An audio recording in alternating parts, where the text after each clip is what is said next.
Hello, everyone. Welcome to another Comics Week in Review. It's January 19th, 2015. I'm Steve McGauley, editor-in-chief of TMStash.com. And with me tonight is Ed Garrett and Nick Duran. Mr. Marvel, Joe, is having some technical difficulties as he's been trying to get on for about an hour now and cannot get connected. So we'll see if he can get connected with us here in a little bit. But without further ado, happy Martin Luther King Day to everyone, as this is an important day in American history that should not go without recollection. And with that being said, Ed, you had come across a pretty interesting Martin Luther King novel, or is it a graphic novel, or it's just a comic book, right? Right, it's just a 16-page comic. This came out in December of 1957. I'll give you a little look here. It's been digitally remastered and put back out on Comixology. This was a book that did not get a lot of notice when it first came out. It wasn't real big on the drugstore shelves, but it spread like wildfire, as Comixology noted, throughout the civil rights movement. In fact, Representative John Lewis, who is an icon of the civil rights movement and actually was involved in the March on Selma, a great confidant of Dr. King, read this book, and it was what inspired him to get more involved in the civil rights movement, and a lot of other folks did too. This is actually a comic book that changed the course of history, if you can believe that. So this thing comes out for 10 cents in December of '57, basically tells the story of the the Montgomery bus boycott. And then it tells a little bit about Mahatma Gandhi and his nonviolent movement in India, and then gives about a 3 or 4 page basic handbook on nonviolent protest. The neat thing here is getting a chance to look at it. It's an indie publication, came out in the late 50s, and obviously was not meant for widespread publication, but the production values were really good. The artwork was fine. The story was well done. Obviously, it was meant to have more effect than that, and it did. But it's really neat on a day like this to go back and realize here's a book that actually was endorsed by Dr. King, that told his story, told the story of the Montgomery bus boycott, and had such an effect on the course of history. If you get a chance, go on Comixology. It's no longer 10 cents. It's about $1.99 now, but it's well worth it. And it was published originally by the Fellowship of Reconciliation, which is an organization that started in 1917 and still exists today, even has its own Twitter handle, which is FOR Peace, so at 4Peace. You can get in touch with those guys. So Ed, with everything that's going on nowadays, is this book still pretty relevant? In some respects it is. I mean, it certainly gives you an idea of how nonviolent protests could even happen today. It's good as a historical piece to see the story, but yeah, I mean, the principles of nonviolent protest still apply today. So if you go to those last few pages, it matters. So yeah, it's good on several levels. Awesome. I think we may have lost. I'm here. There we are. But yeah, it was sort of neat to go back there, because yeah, it is. It's like it's a history book, and at the same time, it has some things that are relevant. And the last 4 pages of this little 16-page book are basically how to do this, recognizing that there are some dangers even in nonviolent protest, that you're not always going to be met with friendly responses, and how to handle those as well. So it was really cool. That is really cool. That's a really good find. So yeah, it definitely sounds like $99 well spent. Yeah. All right, had to get that out of the way. Don't worry, we will get to Star Trek, or get to Star Wars. Well, you're having a great day there, Stephen. Aren't I having a good day? I'm just gonna piss everybody off today. That's my #1 goal. See how many people I can piss off. Let's get the Trekkies. And this is from the guy who has 2 copies of Bagged and Boarded of Star Wars #1. Right. All right. I bought 2 copies, bought the 2 variants I can get my hands on, and And even me, Yeah. for a DC guy who had to get it at least on digital, that was amazing. Yeah, it was quite good. But we'll get to that in a little bit. Let's get to some other news in movies. And Nick, you spoiled yourself with the Suicide Squad. Spoiled with a P, everyone. Spoiled myself.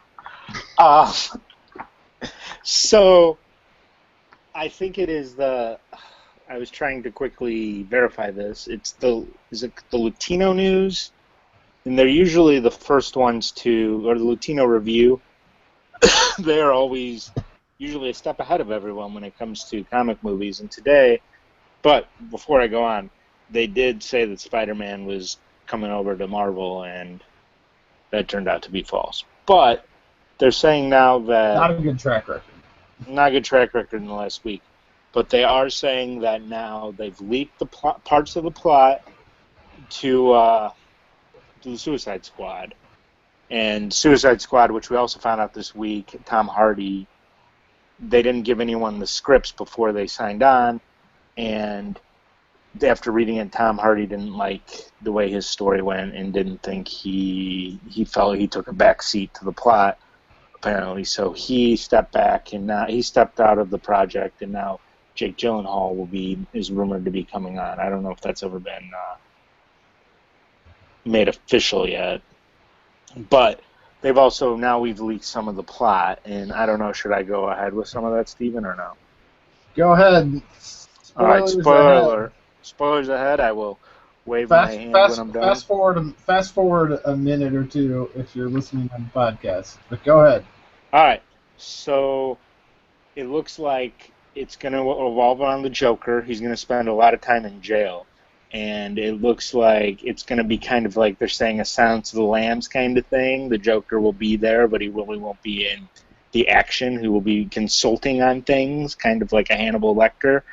And apparently Deadshot is sneaking into Arkham to assassinate an inmate, and Harley Quinn is sneaking in to break out the Joker when Amanda Waller nabs them all and brings them in. And their mission is going to be stopping Lex Luthor, played by Jesse Eisenberg, from acquiring a superpowered weapon, which turns out to actually be the Enchantress. Very is cool. The weapon. And that is the story. What is an Enchantress? Ed. Tag. She's not a character I'm as familiar with, to be honest with you, but yeah, she would be a lot of fun to have on board in the. Let me get on here, because she's been sort of good guy and a bad guy, just depending on when the time is here. But one of the mystic characters. Yeah, the mystic character of the DCU. The only thing I've read about her was when I read the newer Justice League Dark, which was really awesome when it started up. She was in it as the bad guy for a little bit. She lost control of her powers, and they were ridiculous powers. Yeah. I don't know exactly what they were, but everyone was like, I don't know. Superman was having problems taking her down. Well, Superman's vulnerable to magic anyway, so yeah, that would make a difference. Yeah. So yeah, if you've got a magic-powered weapon, you can take down Superman or anybody else, just about. So, in other news, we also learned that they will begin filming this spring for Deadpool with Ryan Reynolds as Deadpool in Vancouver, Ryan Reynolds' hometown. That would be cool. Yeah, so this will be Ryan Reynolds' second time taking up the role of Deadpool. Hopefully it's not as crappy as the first one. That's my news. Also, I have to look this up really quick, but there was just an Image. Image had some kind of convention, Image Comics, and there will be the Image Expo, and Snyder and Lemire are going to be doing a book together, which I think would be absolutely awesome, and it's called Life After Death. Don't know a lot about it, but I do want to know. Oh, and also breaking news this week, the Red Wings beat the Blues in overtime. Nobody cares who's overtime.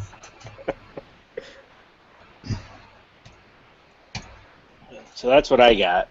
So you guys are worried about hockey. Where I live, we actually have a hockey team that, well, it pretends to be one, but it's right now it's playing more like a minor league team. It's the Carolina Hurricanes. So I really don't care. I don't worry about NHL. I don't think a place that never sees snow should have hockey, but that's just me. All right, moving on from hockey. Yeah. Talk about what's really important this week. The only thing that was really important this week in comics. There are some good things, but yes, I agree. Yeah, nothing tops this Marvel's first take at the Star Wars universe. And we just say they nailed it? Knocked it out of the water. Absolutely. Hit it out of the park, blew it out of the water. It was awesome. They released a bunch of variants. They're going to sell over 1 million copies. Insane. And everyone is freaking out. Gave me tingles and jingles. For good reason. It was awesome. The artwork was great. The story was amazing. There was nothing bad about it. You know, we'll get to a bad side portion of it later, but it was the whole book was great through and through. It was the way they depicted the characters was amazing. If they can keep up this level of artwork and storyline, it's going to be an unreal series. It was cool. It was it had that very Rebel Alliance feel, like something they would try to do, like Moon of Endor, like Assault. But I have one issue with it, and I'll get it out of the way right now. And you guys are going to make fun of me and laugh. My only issue with it is it takes place after New Hope. And there's a scene where C-3PO, there's a panel where he's sitting in the Millennium Falcon and he goes, shouldn't it be concerning that your ship keeps getting confused for garbage? And that didn't happen till the second movie. You're getting yeah. I'm grabbing at whatever.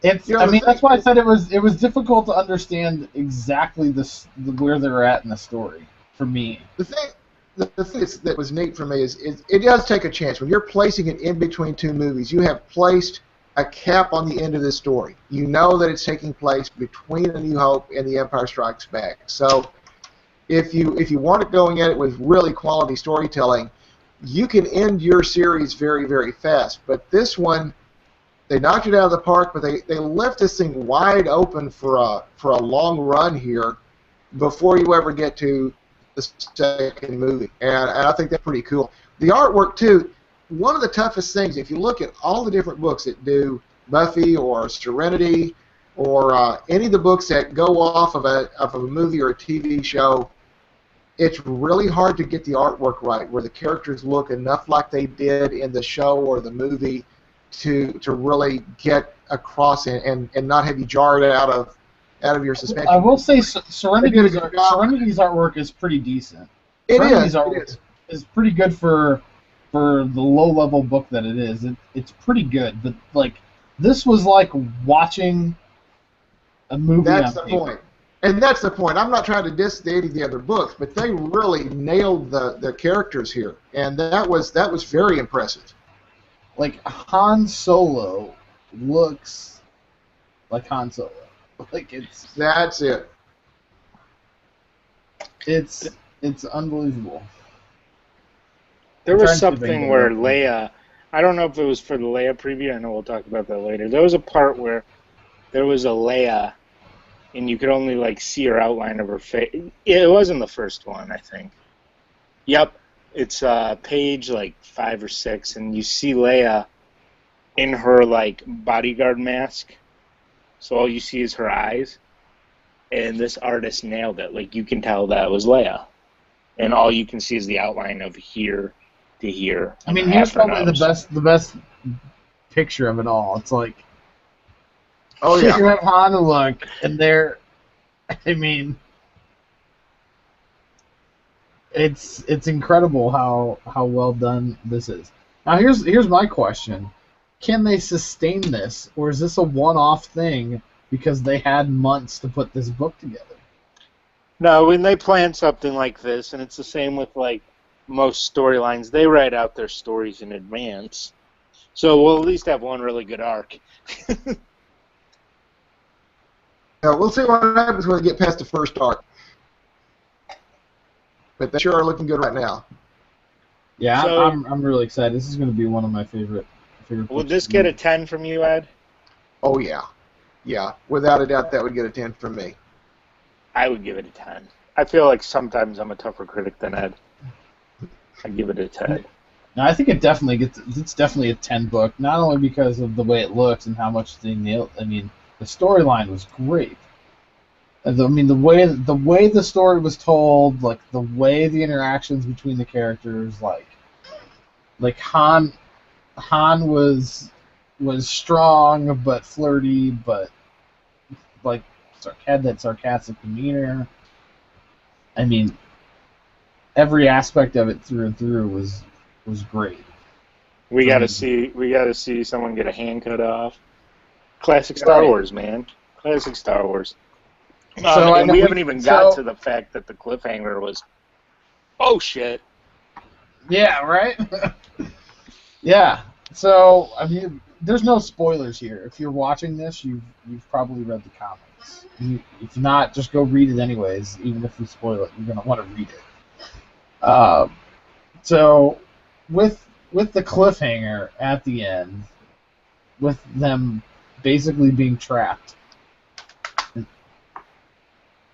and Darth Vader looming, sensing Luke, and they're basically going to blast their way out, do it Han style. And how do you think they're going to, like, I was going to ask, the question I was going to ask was going to lead up to this. I was going to ask what you're looking forward to most in the next issue, because I already know the answer. Han blowing up walls in an at. Yes. That is just going to be epic, and that's why the series is going to be so good. I mean, you have Han with at. You end with, we got a little preview of Vader's story, which is going to come out next month. So next month we will get a Vader and a Star Wars. I think so. It's the way it appeared to me that we will get both. Vader looks awesome. Leia looks. They didn't really give us a lot. They didn't really give us a lot, and to be fair, I guess Leia's not due out till March, so this could be some pretty rough etches. But they had a preview at the end of the book for the first 3 or 4 pages of each series, and Vader looked amazing. Vader looked every bit as good as the Star Wars book from this week. Leia looked weak, but it's also 8 weeks out. So it's quite possible that could get polished up. I hope that it does, because otherwise it looks atrocious. It Which does brings look back pretty to- bad. Which brings back to that thing. It's really hard to make it look realistic. We're fortunate on the main title for them to be doing so well. Yeah, I know, and that's why I said, is this going to be sustainable for them? Well, I It hate to break seems- this. It seems very difficult that they are going to be able to sustain it like this. I could see it trailing off pretty quickly. Ed, it's really unfortunate that I have to be the one to break this to you, but Star Wars in a whole is not very realistic. You know what I mean in terms of I making know the characters exactly. look right. I just can't pass up a snarky, smartass comment. That's all right. That's all right. I think it's going to be awesome. I think Princess Leia is going to... Well, yeah, I'm looking at it again. All it was the award ceremony. Sweet! I can't wait to go out and buy it. Oh yeah. Right? So about Han and the AT-AT, once I read an article, an interview that changed the way I look forward to comics. It was Jim Lee, and they said, Jim, what's your favorite part of drawing Superman? And he goes, the destruction. It is so much fun to just draw stuff getting destroyed. And I get disappointed when someone has a moment to do that in a comic book and they pass it. So I'm envisioning a lot of explosions with this at.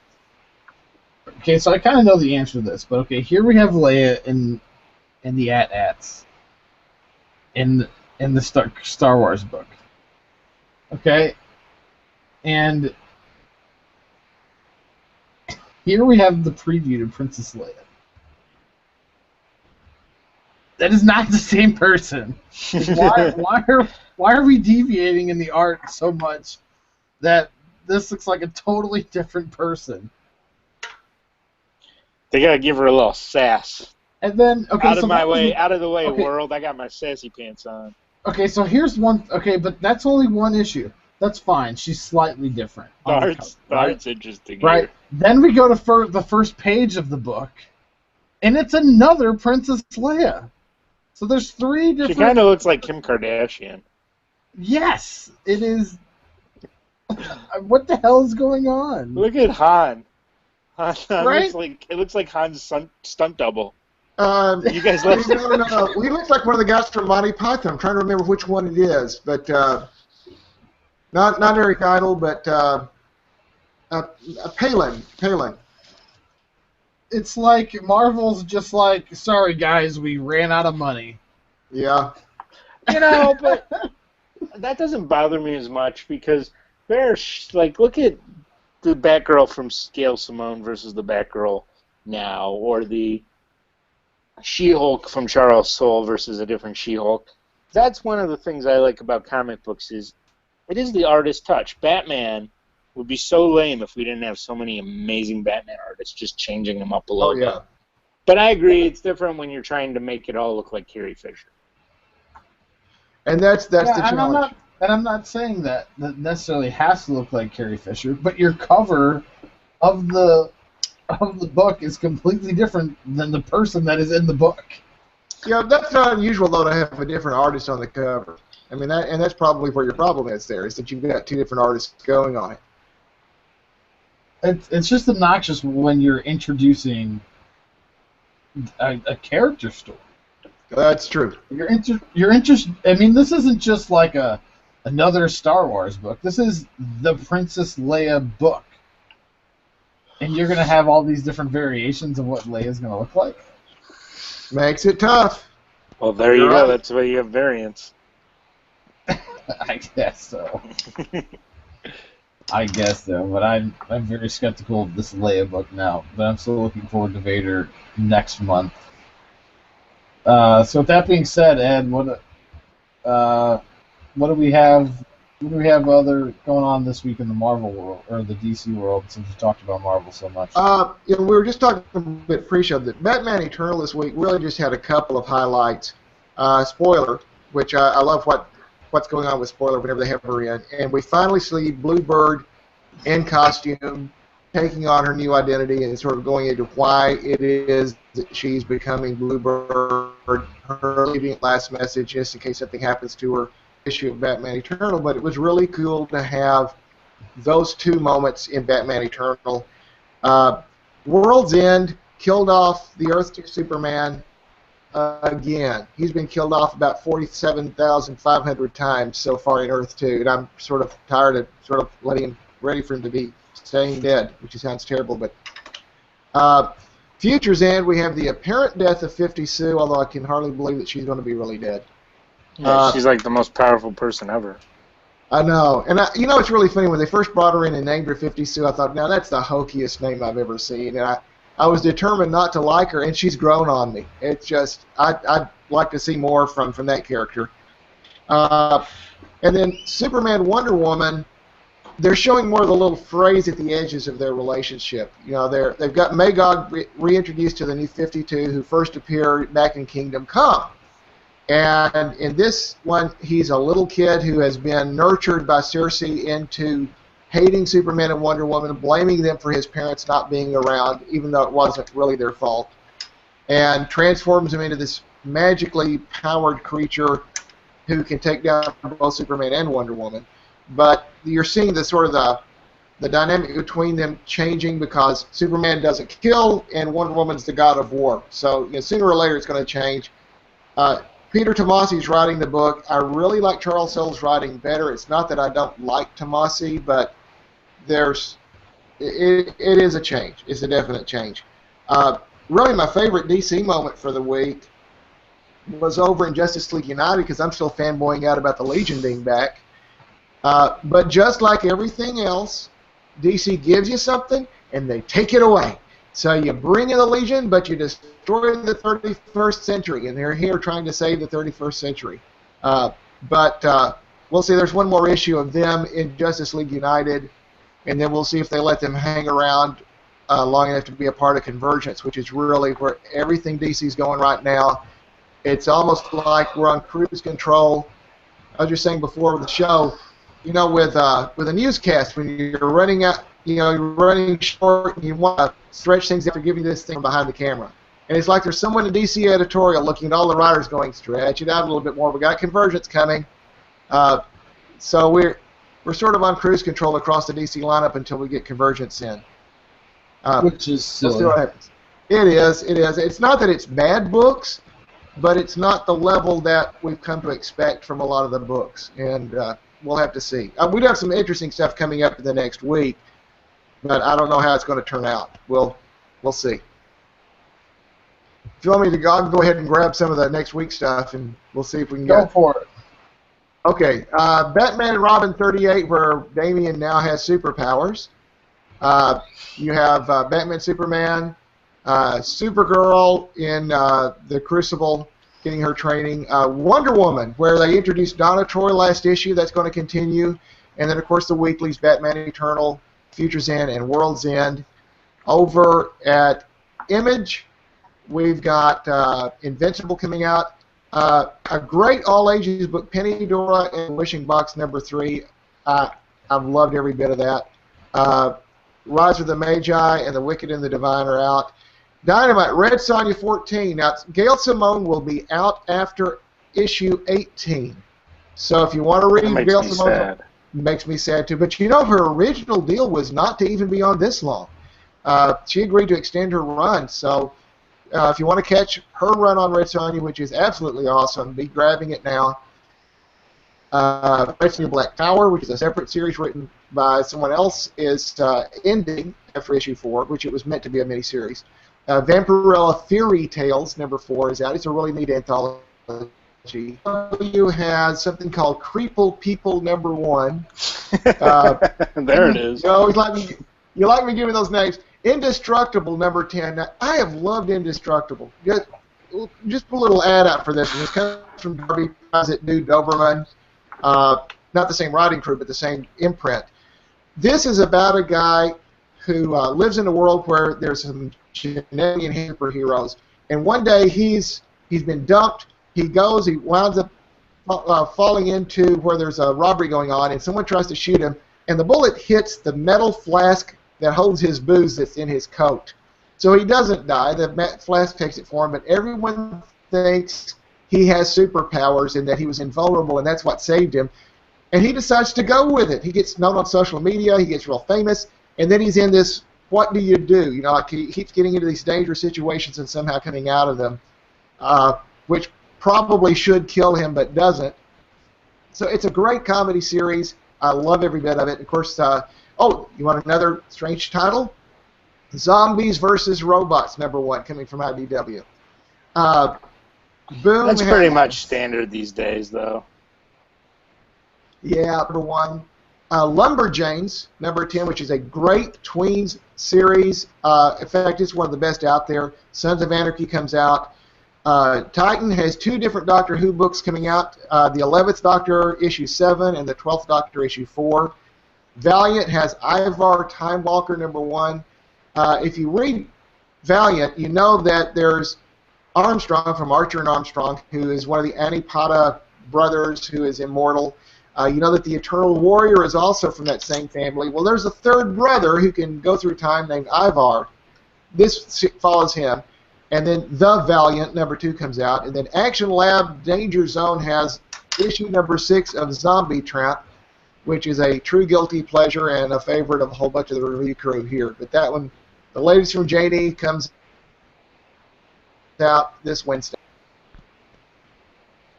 And that's what we see in indies. Sweet.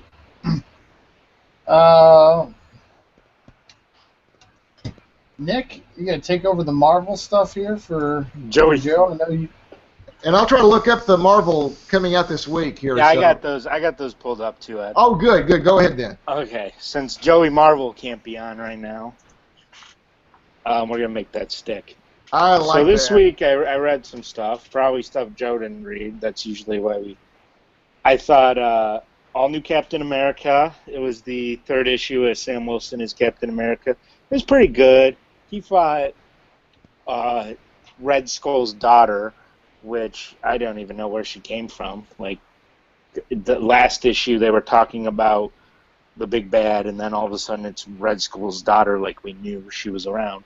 So it's kind of like Captain America Light versus Red Skull Light. Red Skull. And it was pretty good. It picked up. It was pretty violent. The fate of Captain America's son was little. And I think it's picking up. I think it's going to be a lot better. They focus a lot on Sam Wilson and his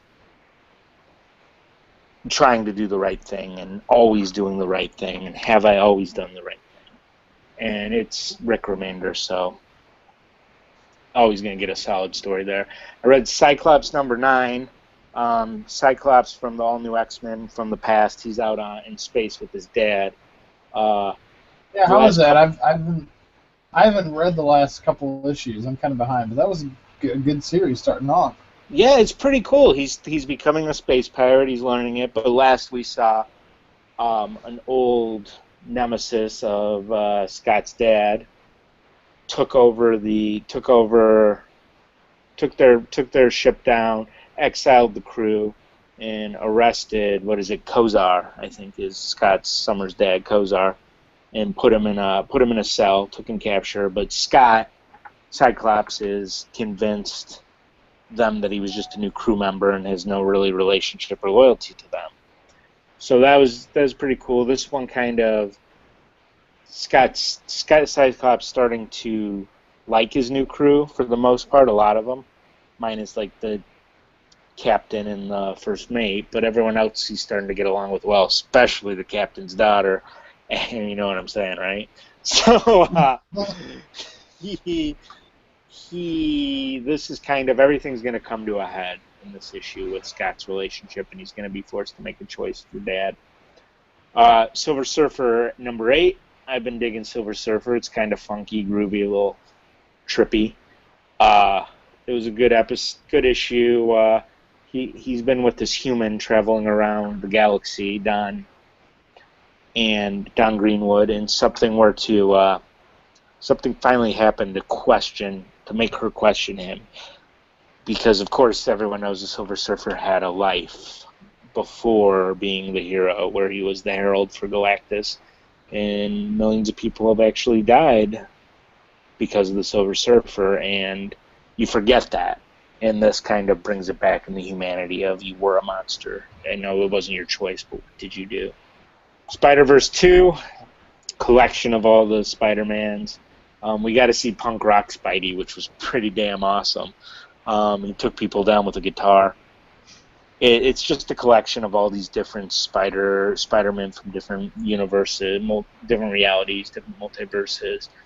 And it's been part of the whole Spider-Verse series, but a little not as key to the story. It's just kind of giving you a glimpse of other Spider-Men, because it's a fun time for them to pretty much throw those in there. I'm going to have to, let me skip this one because it was amazing. And Deadpool, classic Deadpool. It was kind of a gag issue. They do that every so often, but they're probably getting ready for their to kill off Deadpool, so they kind of threw this in here as filler. But it was Deadpool doing his. It was like about for kids, and it was like kind of almost like a coloring book. It had games, and it was Deadpool's reason why Roxxon Corporation is good for the environment, and the reason they're pumping gamma rays into the soil to push out oil. That's their new method, and they're trying to tell you how their oil methods are great for the environment, but it turns out to kind of like Deadpool's questioning him the whole time. And Sarah Silverman and Jason Aaron have cameos in this issue. It's pretty funny. That's awesome. Oh, yeah. Yeah. And it's been almost a week, so I'm going to probably throw a spoiler in here. Avengers, second best book. This Avengers 40, second best book after Star Wars. You have the Avengers, the Cabal, the New Avengers, and the what's that called? The Illuminati. And everyone's fighting, and it's coming down to it, and Reed Richards finally says, stop. And Susan Storm puts everyone in their own individual force field, so they listen to Reed, and he goes, here's my plan to end the Cabal, and here's how we have to do it, and it has to be done like this.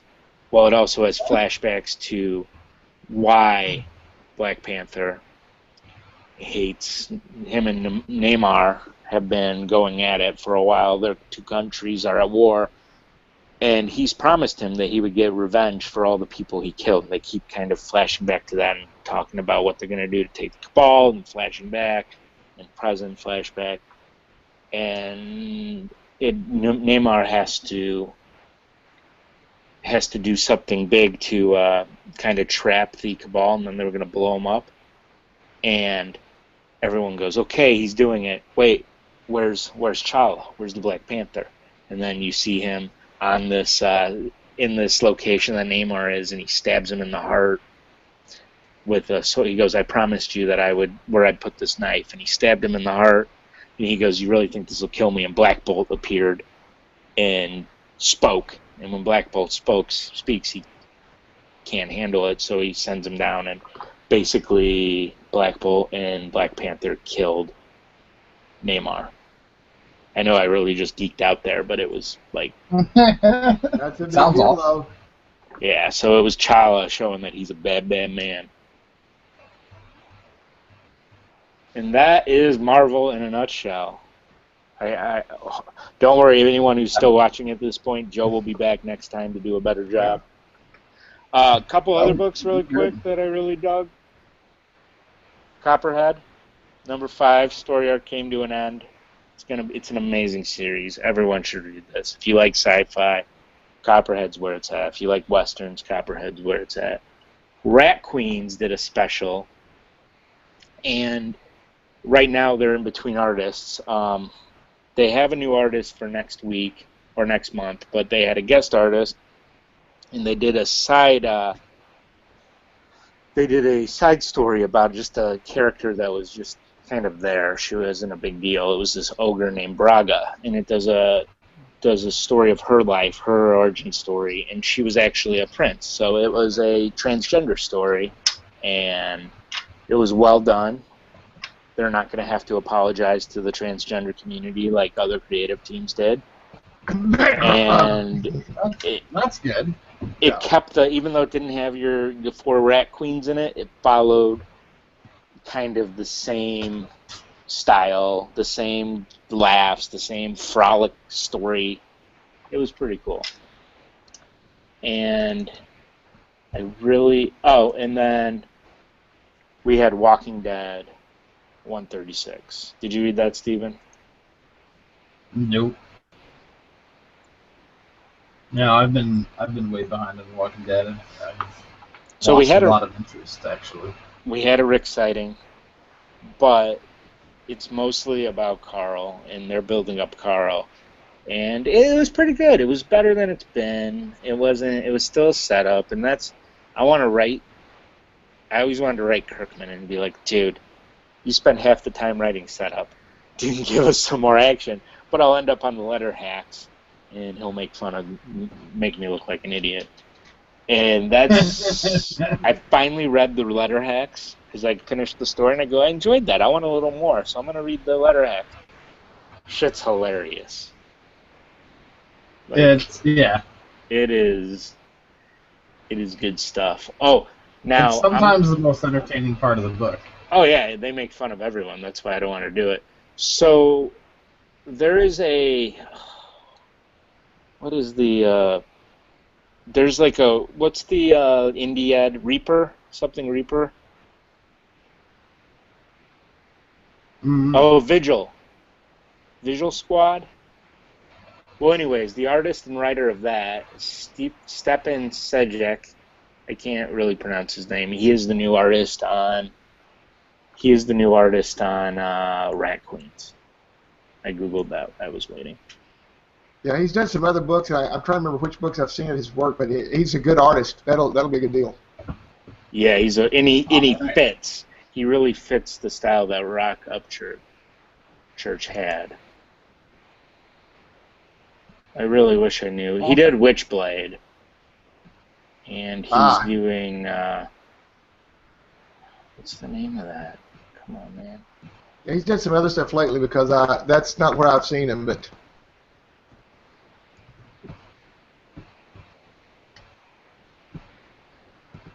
All right, we'll let you figure that out.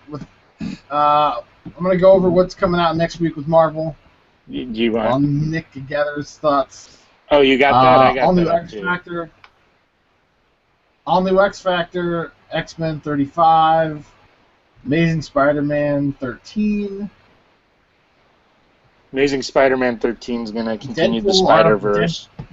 Yeah, Spider-Verse, Captain America and the Mighty Avengers, Bucky Barnes, Winter Soldier, Deadpool, Art of War number 4. That should be really good.